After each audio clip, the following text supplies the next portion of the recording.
Good morning, boys and girls. Once again, I welcome you to our English lesson. It's the 28th day of May, and I want us to look at writing.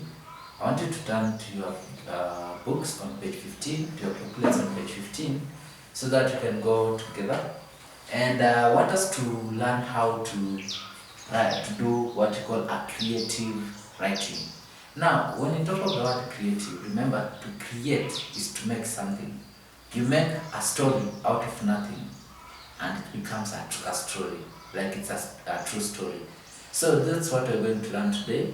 And first of all, I want us to look at the parts of a composition. Now, a composition has three parts. One, the introduction part. You need to introduce the introduction part, which is very vital.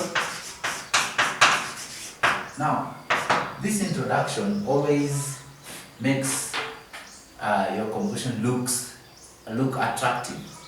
For example, this one will determine whether the reader of that particular composition of viewers will be able to read that story or neglect your story. So your introduction part is very, very vital. And one thing that you need to know about introduction one is about your handwriting. Your handwriting should be smart, neat, and all the letters are spaced out properly and well shaped. So ensure that whenever you are writing, you are doing creative writing, that your letter and handwriting, or rather your handwriting is superb, so that the reader can be able to analyze and read your story with a lot of joy, with a lot of enthusiasm. Another part that we have is the body. A composition has the body. The body is the one that has the climax of the story. It carries the heaviness of that particular story that you are creating. You are now in the deepest part of letting the reader know how the story is going on and how the events were unfolding themselves. And then lastly, we have the conclusion. The conclusion. This is how you end your story. You can end your story by explaining what the story is all about, or by giving a moral lesson, or by leaving people with a suspense. Now, a suspense is an English figurative expression that leaves the reader with a lot of questions to answer, so that it's just like they usually watch a movie or a particular program in the telly. Now, when that program ends, it leaves you at you are eager to know how the things are unfolding in the next session. So you want to know how did it end. That's why you find that when that time comes, the following day, when that time comes, you are readily fixed to the telly in order for you to see where that movie ended, so that you can be able to know what really happened. So that's what you call suspense. You're leaving someone with a lot of suspense. Or rather, whenever you're watching maybe a very nice movie or a cartoon, and then the power goes off, you say, what is this? Oh God. Now you see that it has left you with a lot of suspense, you see, because you don't know what was going to happen next. I'm sure whenever you're watching something and the power goes off, you feel terribly awkward or bad, because you didn't expect that, you were enjoying, but then the power cut you off and it pisses you off.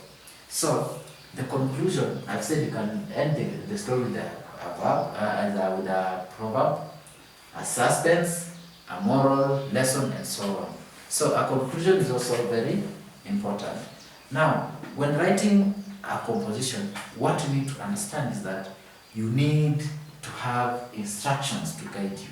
For example, when I gave you some, your teacher once taught you about how to create short questions that will guide you through the composition. For example, whenever you're talking about my pet, you need to introduce what is a pet. You write a question summary. What is a pet? You explain a pet is this, blah, blah, blah, blah. Number 2, what does it eat? What color is it? How does it behave? All those questions are guiding questions that can give you a way of writing a very interesting story, step by step, without mixing and skipping the items that are supposed to be included. So I want us to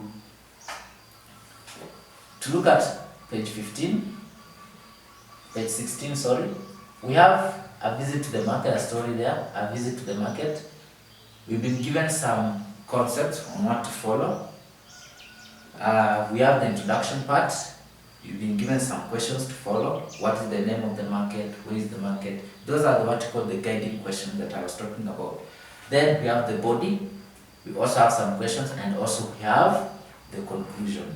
So I want you to try it out. I want you to write a story, a very interesting story, a visit to the market or to a market. You've ever gone to markets, I no doubt about it. You know what takes place in the market.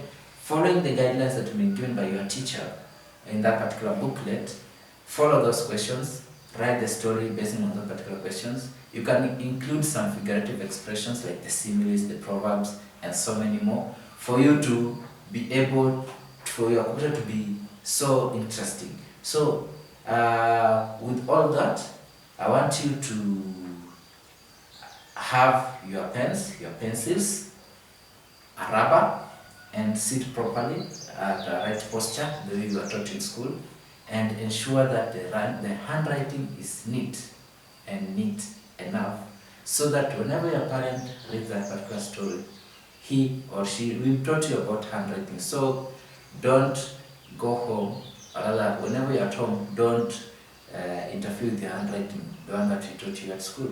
So ensure that that handwriting is superb and well written. Thank you very much.